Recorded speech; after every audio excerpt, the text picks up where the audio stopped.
আর নয় যুদ্ধ, আর নয় কোনো আগ্রাসন।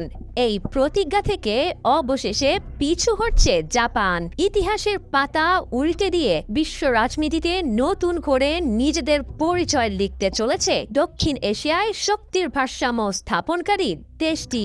শান্তি হবে একমাত্র পথ, এই মতবাদ থেকে সরে এসে দ্বিতীয় বিশ্বযুদ্ধের পর প্রথমবারের মতো অস্ত্র বিক্রির সিদ্ধান্ত নিয়েছেন জাপানের প্রধানমন্ত্রী সানায়ে তাকাইচি। অস্ত্র ক্রেতার তালিকায় শোনা যাচ্ছে বাংলাদেশের নাম। বিশ্ব রাজনীতির চরম অস্থিরতার জোয়ার আছড়ে পড়েছে শান্তিকামী টোকিওর নীতির দেয়ালে। পরিস্থিতি বিবেচনায় একসময় সামরিক শক্তি ব্যবহারের ক্ষেত্রে সীমাবদ্ধতা মেনে চলা দেশটি এখন নজর দিচ্ছে নিজেদের প্রতিরক্ষা শিল্পকে শক্তিশালী করার দিকে। নিরাপত্তা কৌশলের অংশ হিসেবে সম্প্রতি জাপান সরকার শিথিল করেছে সামরিক সরঞ্জাম রপ্তানির ওপর থাকা সব নিষেধাজ্ঞা। ফলে আন্তর্জাতিক বাজারে উন্মুক্ত হয়েছে যুদ্ধজাহাজ, ক্ষেপণাস্ত্র সহ অত্যাধুনিক বিভিন্ন অস্ত্র সরবরাহের পথ। জাপানের পরিবর্তনে নড়ে চড়ে বসেছে শক্তিমত্তার দিক থেকে এগিয়ে থাকা এশিয়ার অন্যান্য দেশগুলো। তারা একে দেখছে আঞ্চলিক শক্তি ভারসাম্যের নতুন সমীকরণ হিসেবে। আন্তর্জাতিক বার্তা সংস্থা রয়টার্স জানিয়েছে ইতোমধ্যেই নাকি ফিলিপাইনের সঙ্গে যুদ্ধজাহাজ রপ্তানির চুক্তিও সম্পূর্ণ করেছে জাপান।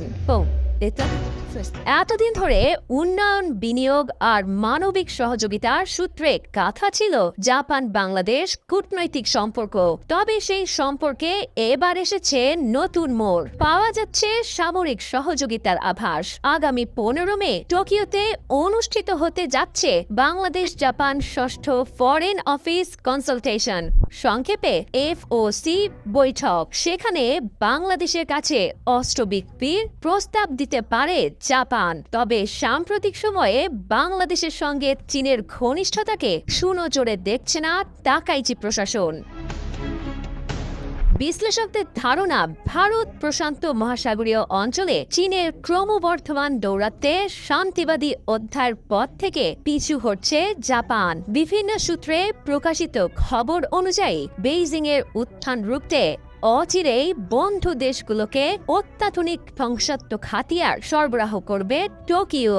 ইট মারলে যে পাটকেল খেতে হয় সেটি চীনকে গড়ায় গন্ডায় বুঝিয়ে দিতে চায় জাপান। যদিও সামুরাই যোদ্ধাদের দাবি, প্রতিরক্ষার প্রশ্নে নিজেদের সংবিধানে আমূল পরিবর্তন আনার সিদ্ধান্ত নিতে বাধ্য হয়েছে তারা।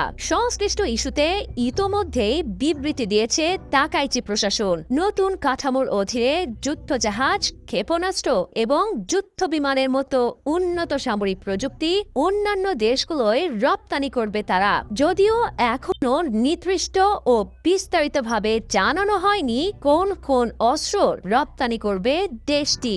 সামাজিক মাধ্যমে দেয়া এক বার্তায় জাপানের প্রধানমন্ত্রী সানায়ে তাকাইচি জানান, নতুন নীতির ফলে এখন প্রতিরক্ষা সরঞ্জাম স্থানান্তরকে নীতিগতভাবে বৈধ বলে গণ্য করা হবে। তবে এসব অস্ত্র ক্রয়ের ক্ষেত্রে ক্রেতা দেশগুলোকে দিতে হবে জাতিসংঘ সনদের সঙ্গে সামঞ্জস্যপূর্ণ প্রতিশ্রুতি।